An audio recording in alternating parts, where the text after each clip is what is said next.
সে আমাদের আক্রমণ আমরা শেষ। অপেক্ষা আঘাত করছে না। ভাই, এবার শেষ, আর কিছু থাকবে না। আমি বুঝতে পেরেছি, আমি আর কারো হাতের খেলনা হব না।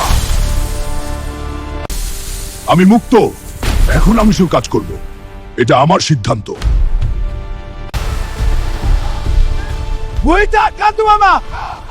হাল্ক, ন্যায়পরায়ণ শক্তি। হাল্ক লুকিয়ে লুকিয়ে মানুষের সাহায্য করে, কেউ তাকে দেখে না, শুধু তার কাজের ফল দেখে।